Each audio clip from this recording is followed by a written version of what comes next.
Greetings, this is Dr. Vance, and in this video we'll be reviewing summarizing, specifically for the prompt Mirror for Man by Clyde Kluckhohn. So in this video we'll be taking an outline and turning it into a summary, discussing possible ways to organize a summary, and basically creating an outstanding one.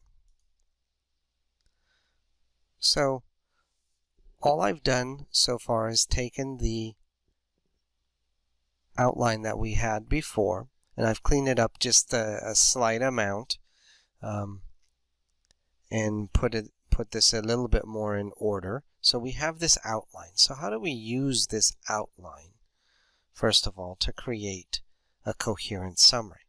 Now, you remember from whatever high school class that you took, English class, some of the who, what, when, where, how, why sorts of questions. Well, those are still pretty good questions to answer, and essentially that's what you want to do for a summary. Now, you may have been told about hooking the reader and catching the reader's interest and so forth. That's a great thing to do as well. But right now we're going to focus primarily on what information do we need in a summary.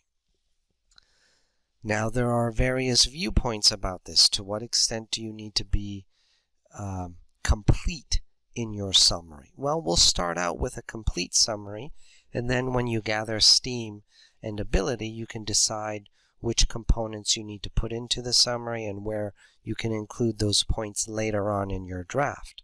So right now we're doing more or less a complete type of summary. So you've all seen this frame before in the essay Mirror for Man by Clyde Kluckhohn. And then we put in our favorite verb. He argues, thinks, believes, states something, right? Some nice action verb. So I'm going to use some of this overall thesis.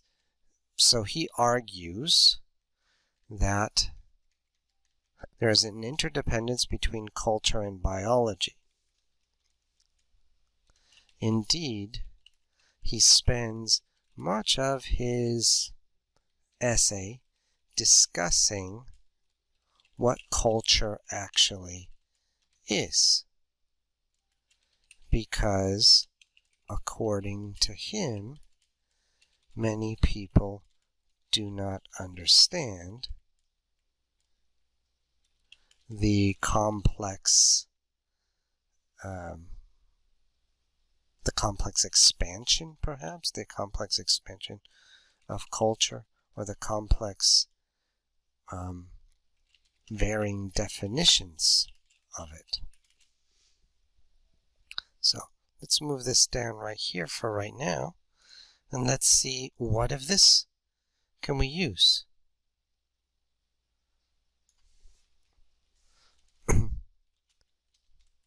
For him, or for Kluckhohn, the most general definition is one that shows culture to be a scheme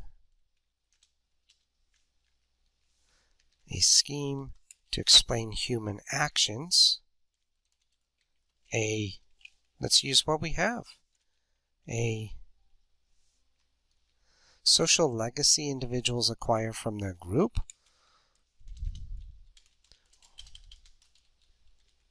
or then we have the third one, or what?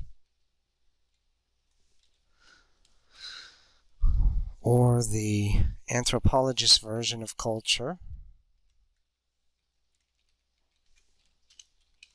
which includes almost everything.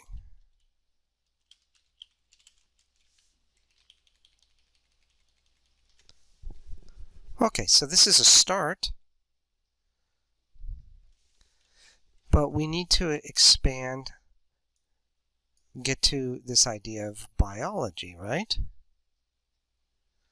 But I think even though that we have this as first instead of culture. I think culture fits better right there. So let's move this up. Let's move it up right to here and see. Up. Didn't want to do that. So let's move that right to here. Okay.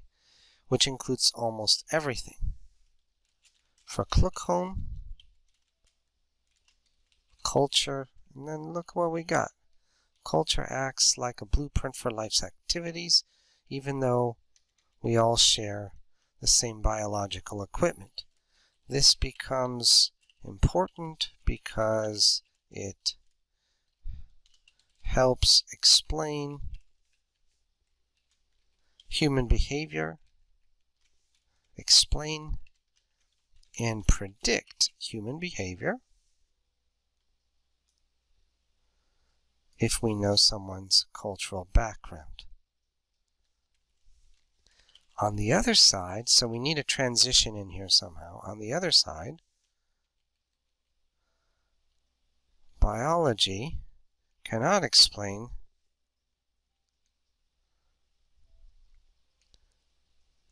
entirely the differences among the worlds, among the people in the world, even though we all undergo the same life events, such as, and then we have a nice list already here. Why not use it? Birth, helplessness, illness, old age, and so forth.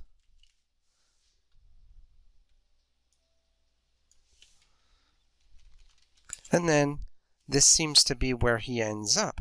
Ultimately, it's a nice transition type of word. Ultimately, Kluckhohn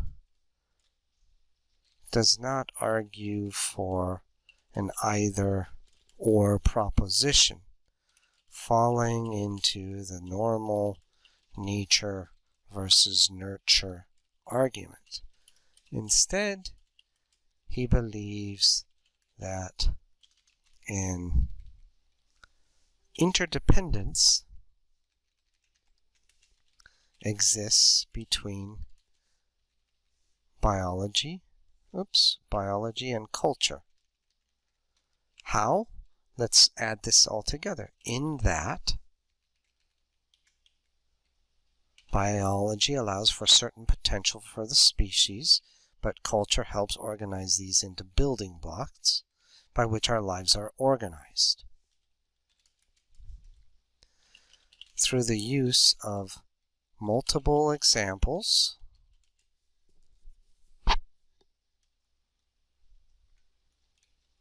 from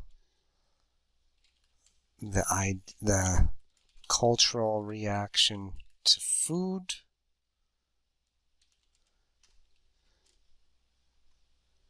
a white American raised as a Chinese, raised as a culturally Chinese person,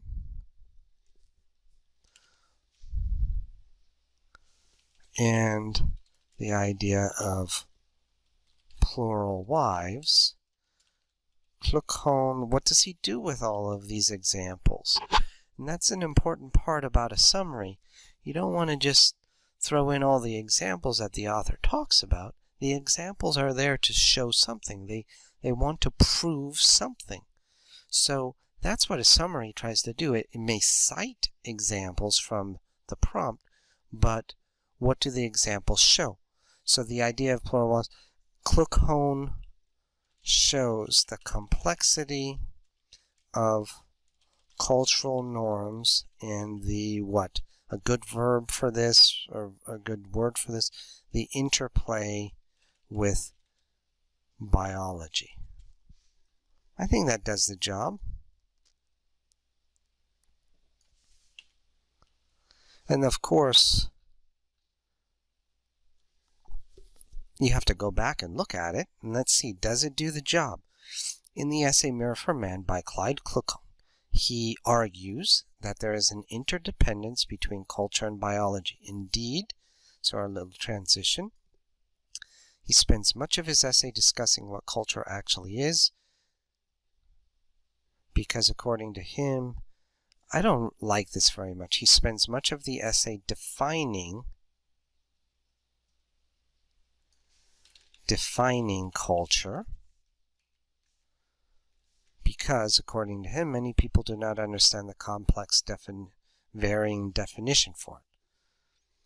For him, the most general definition is one that shows culture to be a scheme to explain human actions, a social legacy individuals acquire from their group, or the anthropologist's version of culture definition, which includes almost everything. For Kluckhohn, culture acts like a blueprint for one's life, even though we all share the same biological equipment. So far, so good. It's answering the question.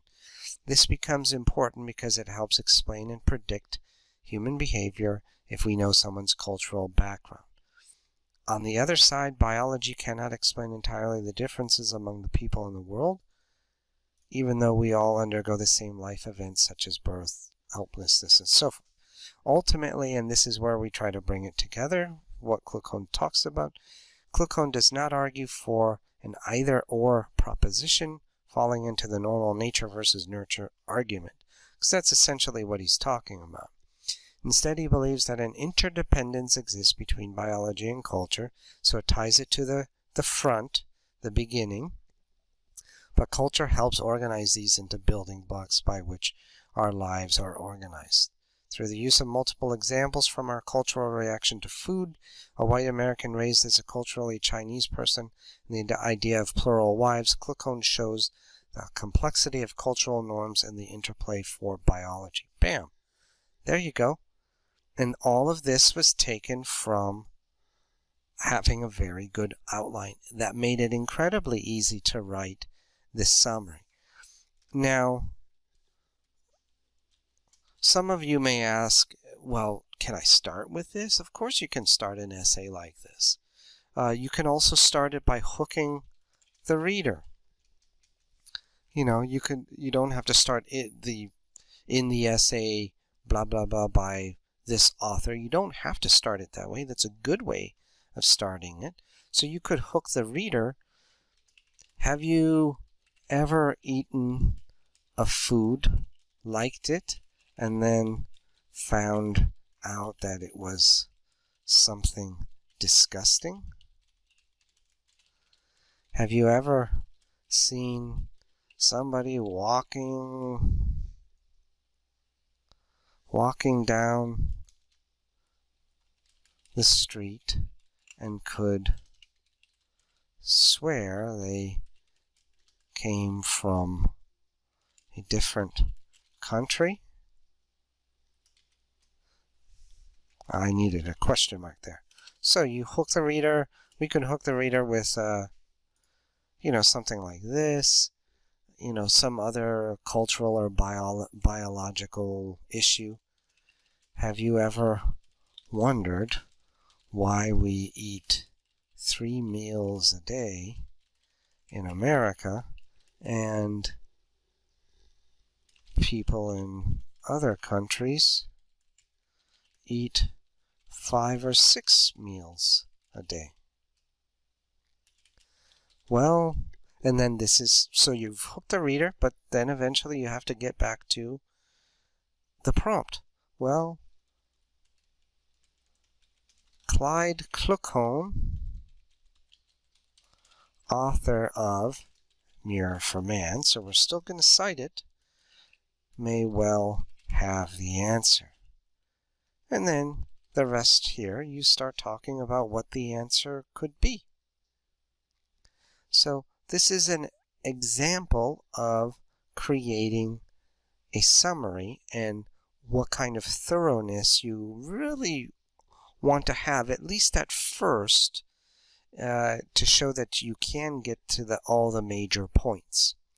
And then later on you can start varying it some and have hooks and then choose which information to put in You may want to have a whole paragraph of an example where you talk about biology and then refer back to Kluckhohn. But the main point is there are lots of different ways of organizing an essay. These happen to be just 2 ways. So don't get bogged down in this particular template. However, it's a very good template to start out with and master, and then be able to move on from there. So I hope this has helped you understand what sort of things go into a summary and how to organize an effective summary.